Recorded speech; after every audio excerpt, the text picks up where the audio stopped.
एक जानकारी और समझ, उसका डेफिनेशन थोड़ा विस्तृत करें। मतलब ये जो जानकारी की बात की, और आपने बताया ना कि जानकारी होती है लेकिन समझ बाद में आती है, तो ये बीच के डिफरेंस क्या है? छुआछूत है ये जानकारी, छुआछूत, अस्पृश्यता, अस्पृश्यता, छुआछूत, हाँ, ये है जानकारी, है ना। हाँ। अभी जानकारी है, मगर इसकी ये क्यों बनी थी, इसका कारण क्या था, क्या क्या हो सकता है, और हम जिस मानस के लोग हैं हम इसको क्या मानते थे, वो एक अलग चीज है, बोली ना, वो एक अलग चीज है, उसकी समझ बनना पड़ता है, समझे। इसे हर एक क्षेत्र के अंदर। हाँ, अभी भारतीयता तो चाहिए हर एक। किसको भारतीयता बोलेंगे? भारतीयता है क्या? मैं धोती पहना हूं करके भारतीय हूं, और कोई पैंट पहना है करके पाश्चात्य है क्या? ये भारतीयता क्या है ना। भारतीयता तो हम चाहते हैं, उसकी जानकारियां भी है बहुत सारी, पर किस चीज को भारतीयता बोला जाए? अब एक चीज ये है कि एक तो वो है जो व्यवहार से आत्मीयता करता है, और एक वो है जो आत्मीयता से व्यवहार करता है। भारतीय मानस आत्मीयता से व्यवहार करने वाला रहा है, और पाश्चात्य मानस व्यवहार से आत्मीयता करता है ना। ये थोड़ा सा ये फर्क है, ऐसे आसमान जमीन का फर्क है, ये एक फर्क है इतना। आत्मीयता से व्यवहार करना ये चीज है, ये हमारा अपना रहा है, भले ही लाख पर आया रहे।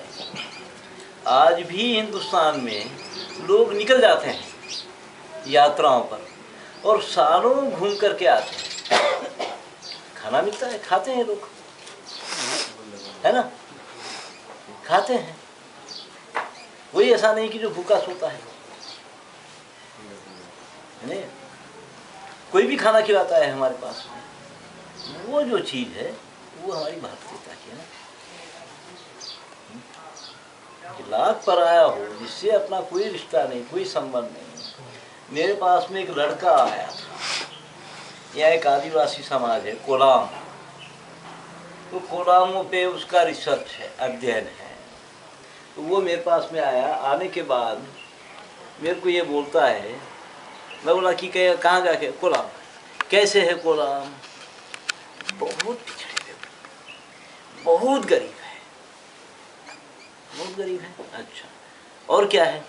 खाने को नहीं है उनके घर में, जो थोड़ा बहुत जो कमाते हैं वो देवी देवताओं के नाम पे खर्च करते हैं, कुछ तो व्यक्ति बाहर करके खर्च कर डालते हैं। बहुत गरीबी है, तो कंगाली है, ये क्यों बताया। और ठीक है, तुमको खाना खिलाए या नहीं खिलाए?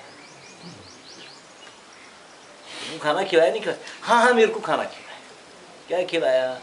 कुछ एक था, मिल मेकर था, रोटी खिलाया, चावल भी खिला दिया।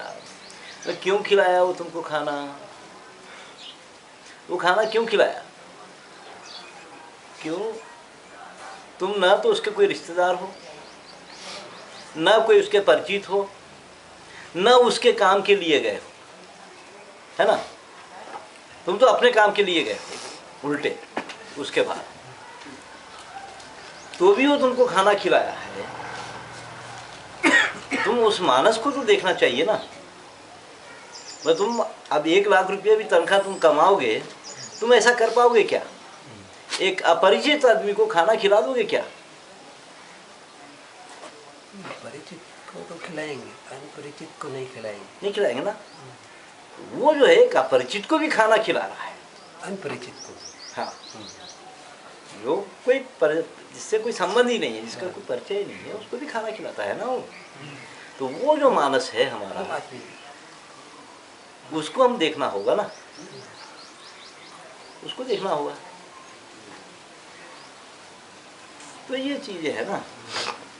ठीक है, वो जो भी कमाता है देवी देवताओं के नाम पे खर्च करता है, परा को महत्व देता है, वो तो परा को महत्व दे रहा है, अपरा को नहीं, है ना। उसको ये पता है कि इसके बाद कुछ और है हमारा अपना, उसके लिए भी हमको कुछ करना तो है ही,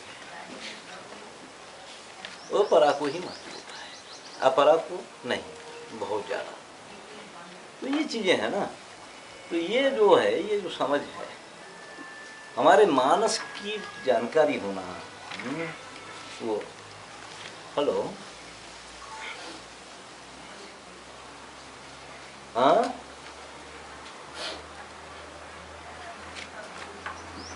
हाँ हाँ हाँ हाँ हाँ ठीक है ठीक है ठीक है, हाँ ठीक है आ जाना, हाँ आ जाना, मैं रहूँगा देखो, ठीक है। हाँ एक 5 मिनट पहले बोल देना जरा, भेज वक्त मान देगा, हाँ ठीक है। अच्छा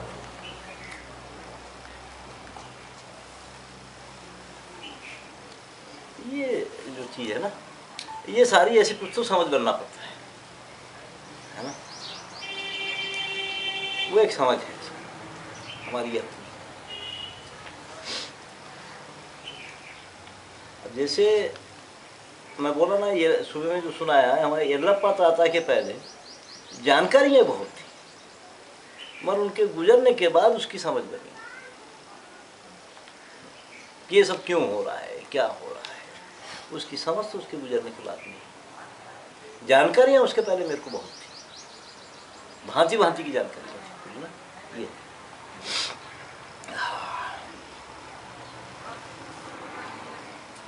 तो और शिवदत्त जी,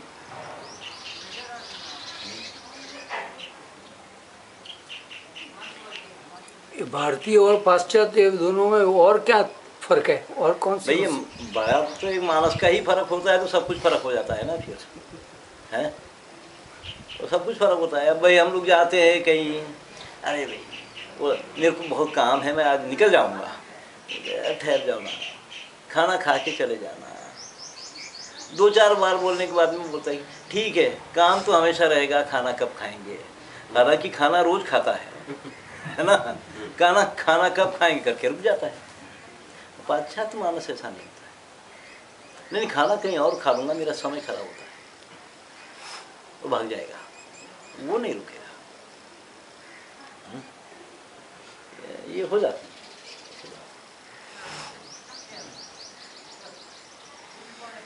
तो इससे और हैं? इसमें से कौन सही हुआ?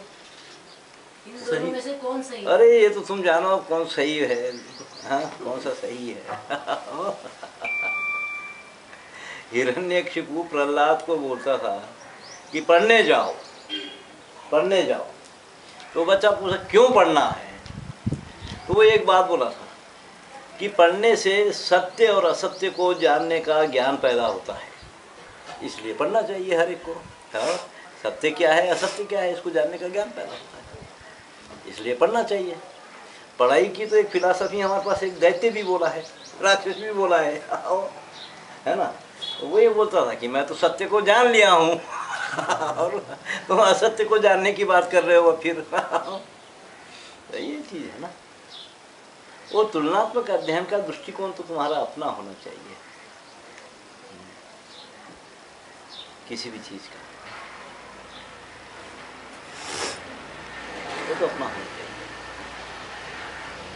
ये गुरु जी कहा जाता है, अक्सर समाज शास्त्रीय अध्ययनों में बहुत सारे लोगों ने कहा है, चूंकि भारतीय समाज परा को ज़्यादा महत्व दिया, इसलिए जिस तरह का विकास पश्चिम के देशों में हुआ वैसा यहाँ नहीं। और हम जो देखते हैं अपने उसमें समाज में कि परा की ओर ध्यान देते हुए भी अपरा के क्षेत्र में बहुत सारे, एक गांव में बहुत सारे सामान बनते हैं, ज़रूरत का सामान बनता है। ये जो आर्थिक विकास की अवधारणा है और जो स्वयंपूर्ण गांव की,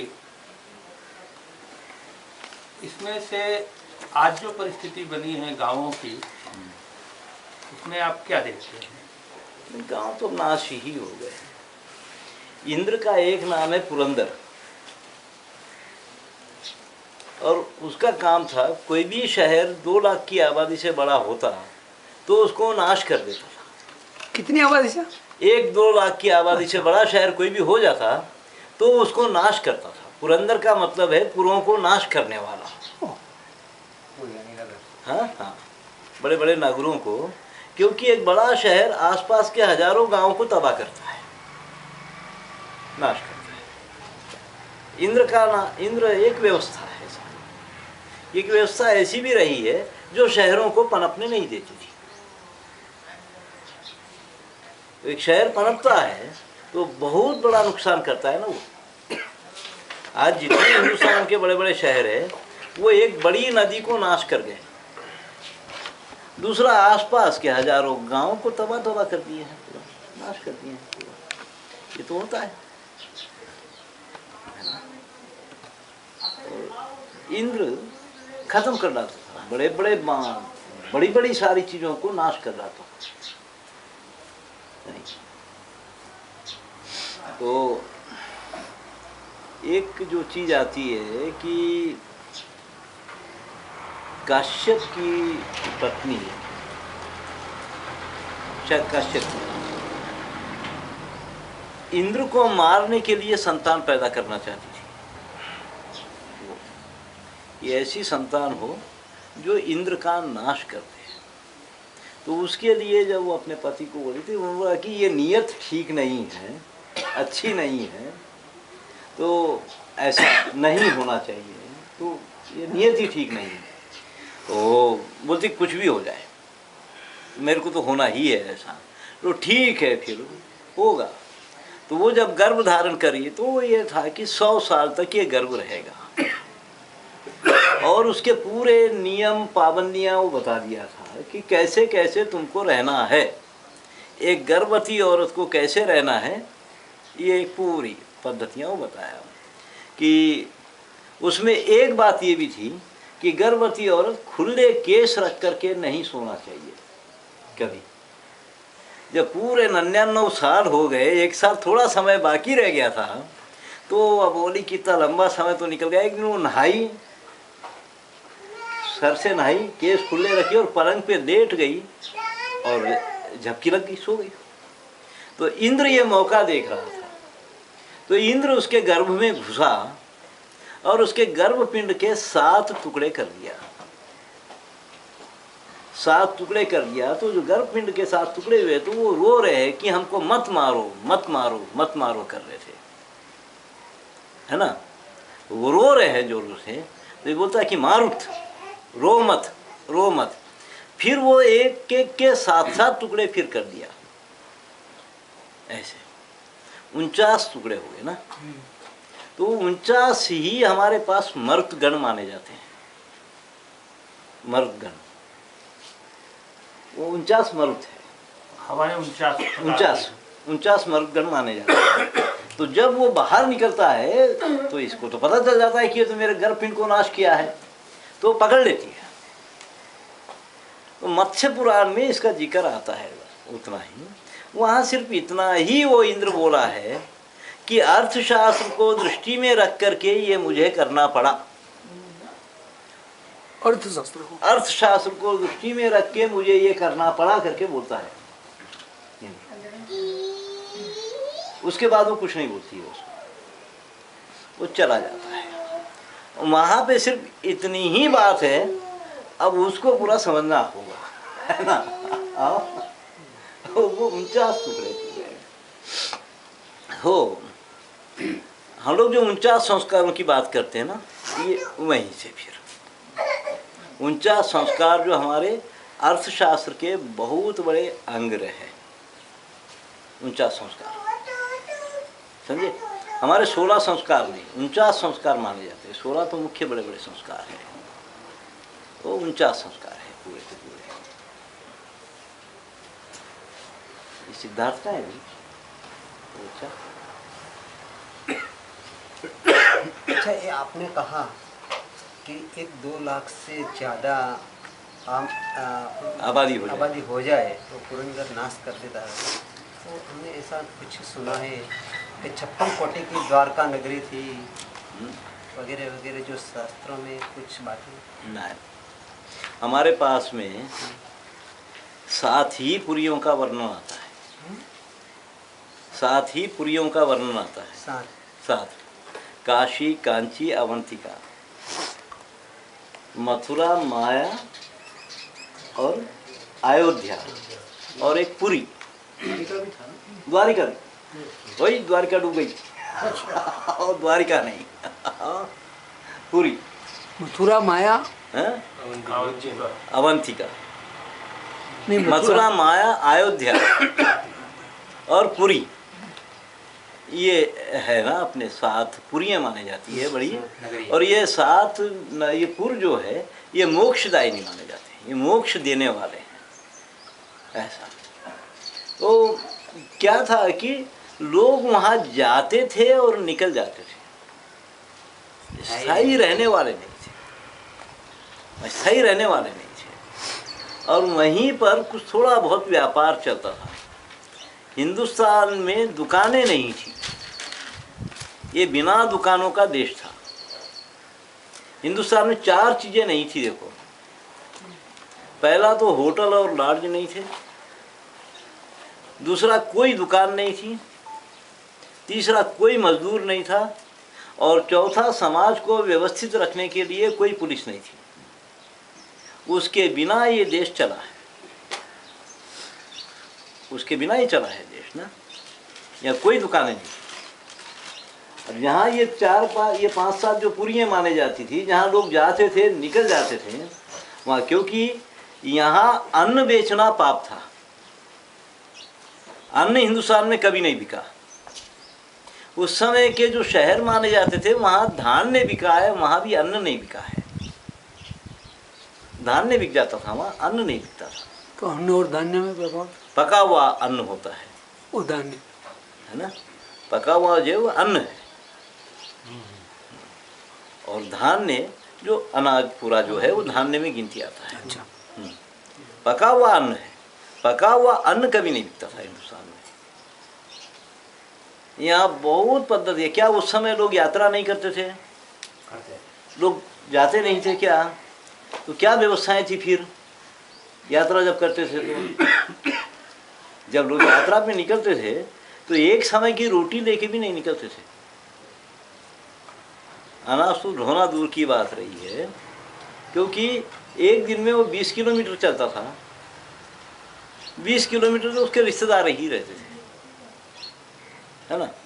और फिर वो आगे निकलता था, आगे वो रिश्तेदारों के कुछ रिश्तेदार हो जाते थे। 40-50 किलोमीटर तक चिंता नहीं थी। उसके बाद फिर होता था ना, तो उसके बाद भी हमारे पास में अन्न खरीद के नहीं खाता था कोई। उसके बाद जैसे इस रास्ते में हमको पुराने गांव का जो वर्णन मिलता है, तो वो ऐसे है कि यात्री पूरे आते और गांव के बीच झाड़ के नीचे बैठ जाते 2-3 बजे के आसपास, और गांव का जो भी कोतवाल होता वो आता और रोज़ नामचा लिखता था खाना, कि कहाँ से आ रहे हो, कहाँ जा रहे हो और किस जाति के हो विशेष। ये बोलने के बाद फिर वो सबको बोलता था कि तुम उस घर में चले जाओ, तुम उस घर में चले जाओ, तुम उस घर में चले जाओ। सबको भेज देता था। जो जिस जाति वाला है उस जाति वाले के घर को भेज देता था। और जितनी जातियां गांव में जी रही है उसमें जातियों वाले का हर एक का ये होता था कि हफ्ते में एक दिन किसी अतिथि को खाना खिलाना है, ये तय था पूरा। जिस दिन जिसका नंबर रहेगा उसके वहाँ भेज देंगे। वो वहाँ जाता, रात ठहरता, वहाँ खाता वाता। एक ही जाति वाले होने की वजह से बहुत बातचीत होती, बहुत जानकारियाँ होती, रिश्ते निकलते, ये सब कुछ होता। वही अगर कोई कारीगर है तो उसके गांव में इस कारीगरी से लेके क्या क्या चीज़ें नई नई हुई है, क्या क्या हो रहा है, ये सारी जानकारियाँ सहज होती थी। और वो निरंतर होते रहती थी ना। लोग समाचार से एक दूसरे इलाके में क्या चल रहा है उससे अनभिज्ञ कभी नहीं रहे हैं, क्योंकि निरंतर चलते रहते थे, निरंतर रोज जानकारी मिलते रहती थी लोगों को कि कहाँ क्या हो रहा है, कहाँ क्या हो रहा है। तो वो खाना खाते, सो जाते, सुबह में ये लोग कुछ बांध देते, वो फिर पेड़ के पास इकट्ठा होते और आगे निकल जाते। तो पूरे हिंदुस्तान में ऐसी ही व्यवस्था थी, ऐसी व्यवस्था रही है पूरे हिंदुस्तान में। घूम करके आ जाता था आदमी आराम से, कहीं कुछ खरीदने की खाने की जरूरत ही नहीं पड़ती थी उसको ना, वो तो फिर चल पड़ता था। इसलिए हमारे पास बनने नहीं दिए गए, होटल और लॉज बनने नहीं दिए गए। यहाँ का जो व्यापार भी जो रहा है हमारे पास में, बहुत भांति भांति का रहा है, काफ़ी तरह का, क्योंकि हमारी पूरी अर्थव्यवस्था ही व्यय आधारित थी खर्च करने के लिए। हाँ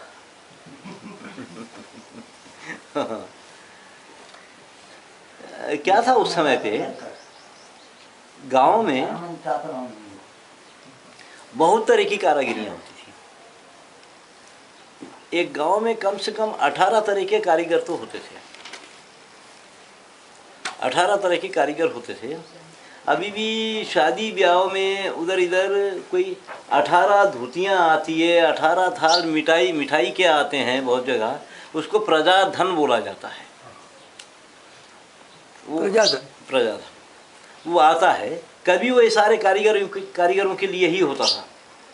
अब पता नहीं है लोगों को काय के लिए। अब हम एक जगह गए थे, हाँ ऐसा प्रजाधन तो आता है, 18 चीज़ें आती है और हमको पता नहीं कि किसको देना है, क्या करना है ना, ये पता नहीं कि किसको देना है।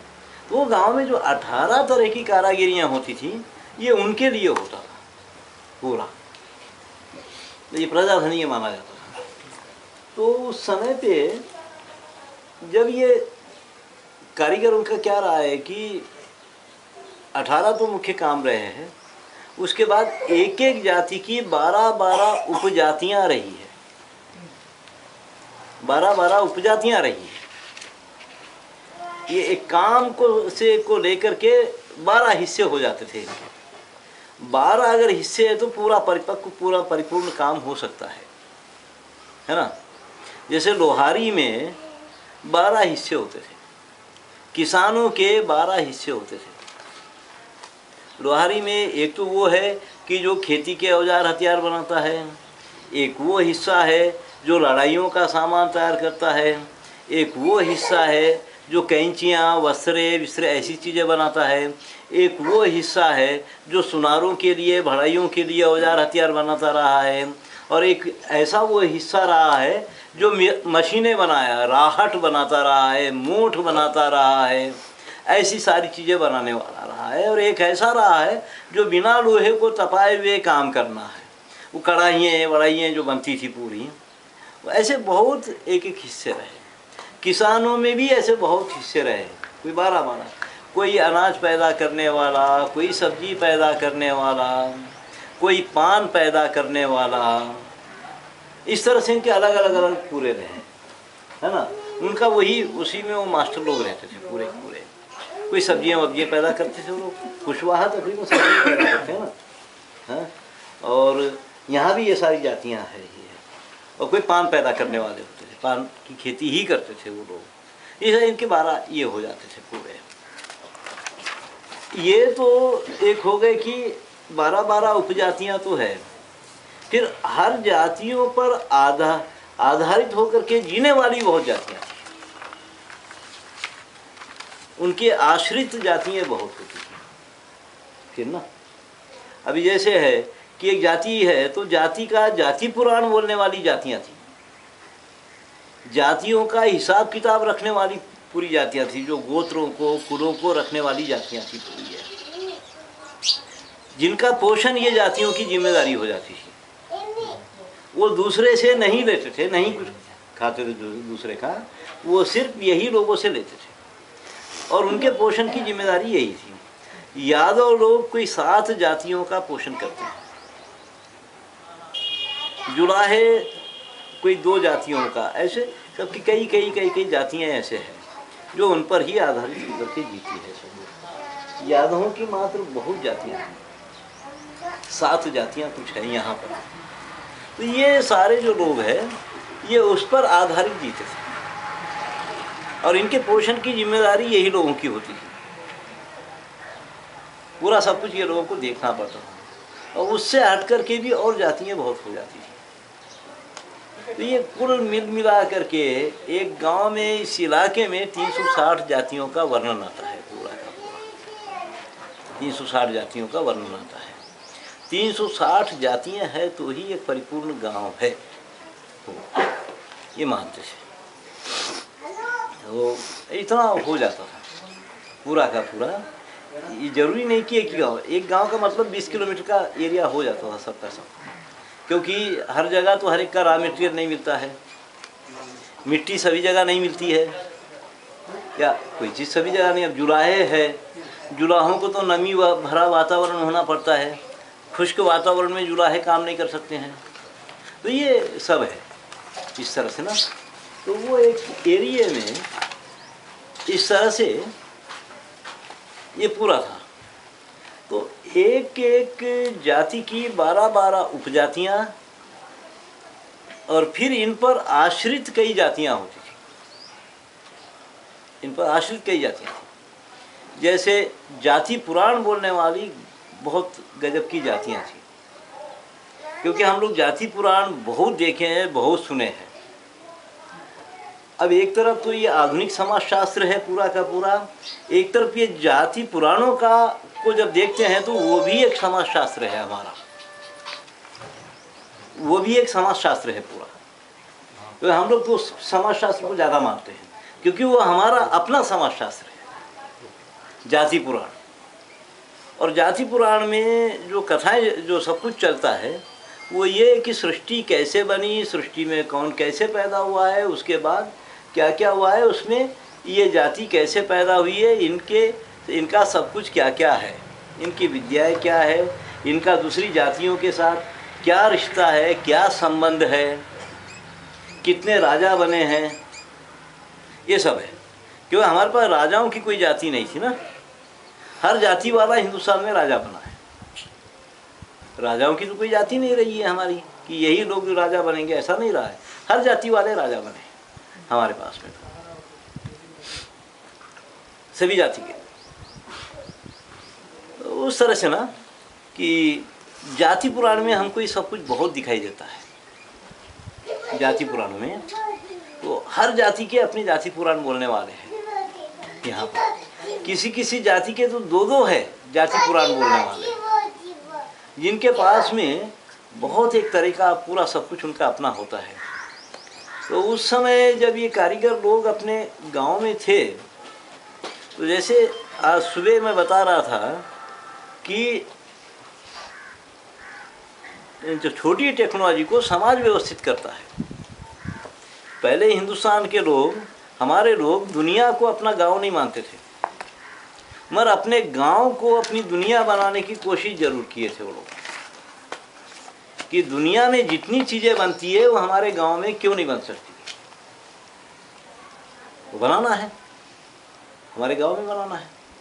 तो इसलिए वो लोग ला करके व्यवस्थित करते थे लोगों को, सारे ना, कि ये चीज़ सब हमारे गांव में होना है। खेलने दो अरे दादाजी, दादाजी ताता दिखता है, दिख रहे दादाजी वो देख रहा है। तो गांव में ला करके व्यवस्थित करते थे पूरा। कई बार दादाजी यहाँ बैठ के देखो, यहाँ बैठ के देखो। नाना ते गिर के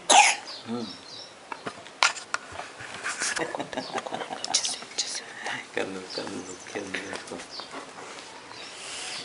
तो अब ये जो बात ये आती है कि कोई भी काम आदमी क्यों करना है, क्यों करता है, कोई भी काम आदमी क्यों करता है?